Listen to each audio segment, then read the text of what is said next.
What's up? We have another Smock knives here. This is the Smock SK23. All titanium with an S35 VN blade, as you can see. Comes in a plastic bag inside of this cool kind of terry cloth pouch. So this is the second Smock, like true Smock, that I have been able to handle. I've done a video on the Spyderco Smock, which was developed from this design. Okay. Then his second design was this guy that I already did a video on, and I will link to that down below. This was the first one that I videoed. I love the finish. I wish the detent was a little bit stronger, but it works. You can shake it open. So it is a little bit of a light detent. Next up, we have the Smock SK23, which I don't think you can shake it open. You can. Okay. It is a button lock. Top flipper, maybe, if you will. I think it's just a flipper. Beautiful finish. I love the grind on this thing. If it'll focus, it would help. Don't know why my phone does that. It's done it ever since the latest, like a couple of iOS updates ago. Yes, I use iPhone 12 Pro. All titanium. Beautiful finish. Nice pocket clip that works great. Again, a sterile blade, which I very much appreciate.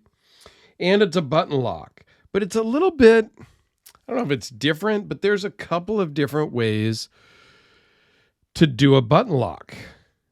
This one, we're going to zoom in here pretty close, is a lot of times I've seen the button is actually the lock. This is more of a, I want to say it's almost like a compression lock from Spyderco, but just in reverse, if you will. See if I can shed some light on that. It has this bar, the lock bar, that when you depress the button, it goes to the side, and then it will release the blade. And you can see right there is the detent ball. Pushing a little bit farther, and it closes.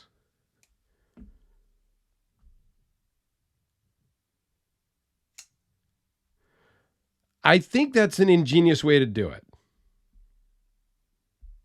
Okay, it's just a little bit different, and you can see the lock bar goes underneath this pin, kind of a stop pin, all the way back, and attaches back in here.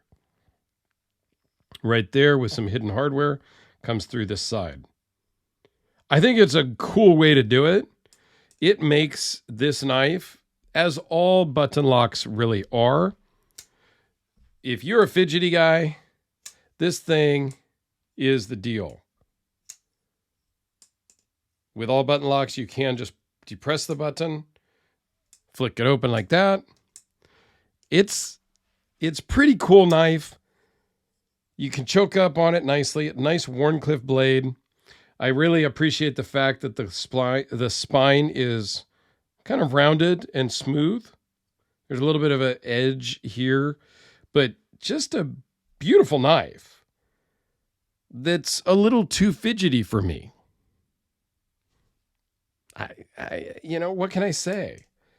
It's drop shut like the ProTech Malibu, which I've done video on, which just bounces, right? Now, a lot of knives bounce, okay? And I'll show you a couple other ones here in a second.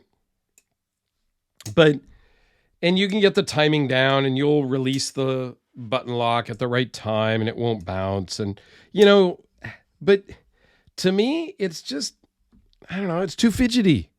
I think drop shut is kind of silly, honestly.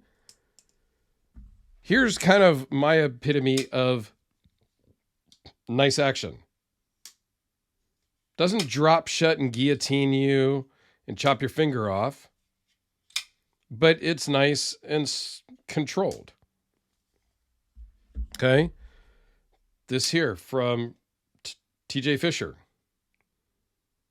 Couple little shakes. To me, that's better. Another Hellraiser, which has a little bit different action, actually. A little slower, a little more fluid, if you will. I don't know, guys. I'm in the minority, I am sure, about the Honey Badger. This really was a video about the Smock, so let's get back to it. Kevin Smock worked with Spyderco soon after he designed this knife, and they came out with a Spyderco Smock, which is still I don't know if it's permanent, but it's still in their catalog today. It's come in many varieties and different blade steels and things like that, and a lot of dealer exclusives have come out with the Smock, which is a cool knife also, but it's basically this knife, but with some different dimensions. And if you want all the dimensions, if you don't know, I'm going to leave them down in the description. Okay, I'm going to kind of try that a little bit and see what people think. I'll do some size comparisons here. But the Sharpie and the #2 pencil, I figured all of the dimensions, you can kind of find online. I usually have a few different measurements than what the websites typically say. That's the Spyderco Delica, AA and D cell batteries, because the way I measure it. Maybe I measure it differently. Maybe my scale is not as precise as the scale that they use when they weigh a knife. Or maybe mine is more precise and the manufacturers round off. There's been a couple of American manufacturers that I have talked to that are kind of open about the fact that they specifically put incorrect dimensions on their website. Slightly, by 1/10 of an inch or 100th of an inch.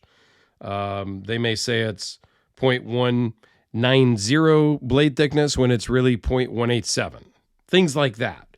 And their excuse or reasoning behind such a thing is, well, that makes it harder for people to copy us because they can't just go to the website. They have to buy one of our knives before they can counterfeit us or some such nonsense like that. I'm a big believer in truth in advertising and just being honest and giving my thoughts. So there you have it. Here's my thoughts. Let me know what you think down below. I would greatly appreciate it. And please go check out the Spyderco Smock video right there.